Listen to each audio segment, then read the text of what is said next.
Hi welcome to our YouTube channel RN education. ମୁଁ ପ୍ରଦୀପ୍ତ ନାୟକ ସ୍ୱାଗତ କରୁଛି ଆପଣମାନଙ୍କୁ। ଆଜି ଆମେ ପଢ଼ିବା ଦଶମ ଶ୍ରେଣୀ ସାହିତ୍ୟ ବହିର ଦ୍ୱିତୀୟ କବିତା ରାଘବଙ୍କ ଲଙ୍କାଯାତ୍ରା ଅନୁକୂଳ। ଯେଉଁ କବିତାର କବି ହେଲେ କବି ସମ୍ରାଟ ଉପେନ୍ଦ୍ର ଭଞ୍ଜ। କାବ୍ୟ ସାହିତ୍ୟର ମୌଡ଼ମଣି କବି ସମ୍ରାଟ ଉପେନ୍ଦ୍ର ଭଞ୍ଜ କେବଳ ଜଣେ ସାହିତ୍ୟର ସମ୍ରାଟ ନୁହନ୍ତି, ପ୍ରତ୍ୟେକ ଓଡ଼ିଆ ସାହିତ୍ୟ ପ୍ରେମୀଙ୍କ ହୃଦୟ ସିଂହାସନର ସମ୍ରାଟ। ଓଡ଼ିଆ ସାହିତ୍ୟ ଅପୂର୍ବ ଶବ୍ଦ ଯୋଜନା, ଅର୍ଥର ଗୌରବ ପ୍ରତିପାଦନ ଓ ଅଳଙ୍କାର ମଣ୍ଡିତ କରି ଭାଷା ସାହିତ୍ୟର ସନ୍ଧିକ୍ଷଣରେ ବେଶ୍ ପ୍ରଭାବଶାଳୀ ହୋଇଥିଲେ। ତେବେ ରାଘବଙ୍କ ଲଙ୍କାଯାତ୍ରା ଅନୁକୂଳ କବିତାଟିକୁ ପଢ଼ିବା। ପ୍ରଥମେ କବି ଉପେନ୍ଦ୍ର ଭଞ୍ଜଙ୍କ ପରିଚୟ। ଓଡ଼ିଆ ସାହିତ୍ୟରେ ବଳିଷ୍ଠ କବିତ୍ୱ ପାଇଁ ଉପେନ୍ଦ୍ର ଭଞ୍ଜ କବି ସମ୍ରାଟ ଭାବେ ପରିଚିତ। କବି ସମ୍ରାଟ ଭାବେ ଉପେନ୍ଦ୍ର ଭଞ୍ଜ ଆମ ଓଡ଼ିଆ ସାହିତ୍ୟରେ ବେଶ୍ ପରିଚିତ।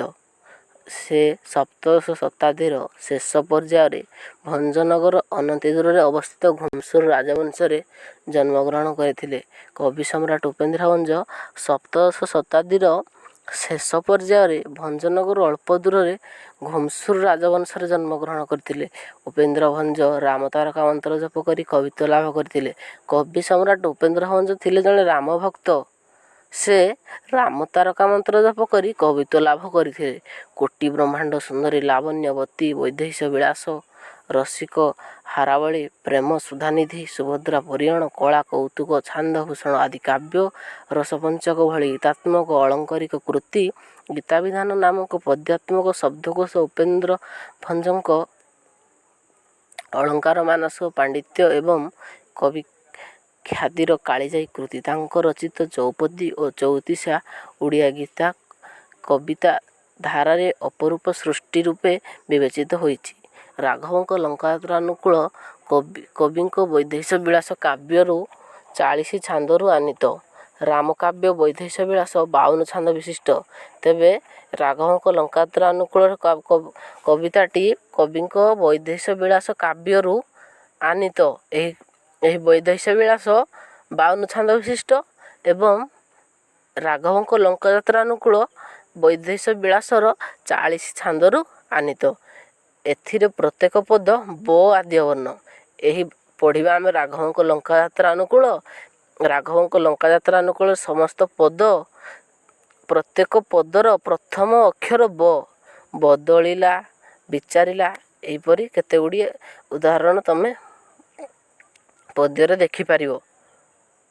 ଲଙ୍କାର ରାବଣ ଦ୍ୱାରା ଅପହୃତ ସୀତାଙ୍କୁ ଉଦ୍ଧାର କରିବା ପାଇଁ ରାମଚନ୍ଦ୍ର ସମୁଦ୍ର ସେତୁ ବାନ୍ଧିବା ବେଳର କଥା ଏହି କବିତାରେ ବର୍ଣ୍ଣିତ। ଯେତେବେଳେ ଦେବରିପୁ ଦେବତାମାନଙ୍କର ଶତ୍ରୁ ଦଶାନନ ରାବଣ ସୀତାମାତାଙ୍କୁ ଅପହରଣ କରି ପଞ୍ଚବଟୀ ରଖିଥିଲା, ସେହି ସମୟରେ ସୀତାଙ୍କୁ ଉଦ୍ଧାର କରିବା ପାଇଁ ହନୁମାନ ଏବଂ କପିମାନଙ୍କ ସହାୟତାରେ ରାମଚନ୍ଦ୍ର ସେତୁବନ୍ଧ ତିଆରି କରି ଲଙ୍କାଯାତ୍ରାକୁ ଅନୁକୂଳ କରିଥିଲେ।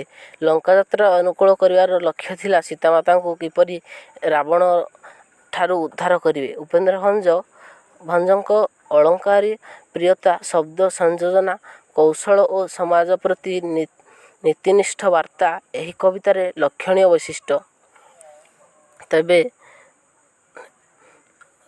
ରାଘବଙ୍କ ଲଙ୍କାଯାତ୍ରା ଅନୁକୂଳରେ କବି ସମ୍ରାଟ ଉପେନ୍ଦ୍ର ଭଞ୍ଜ ବହୁତ ସୁନ୍ଦର ଭାବେ ପ୍ରଭୁ ରାମଚନ୍ଦ୍ର କିପରି ସୀତାମାତାଙ୍କୁ ଉଦ୍ଧାର କରିବାର ପ୍ରୟାସ କରିଛନ୍ତି ତାହା ବର୍ଣ୍ଣନା କରାଯାଇଛି। ଆମେ ପରବର୍ତ୍ତୀ ସମୟରେ କବିତାଟିକୁ ପାଠ କରିବା। ଧନ୍ୟବାଦ।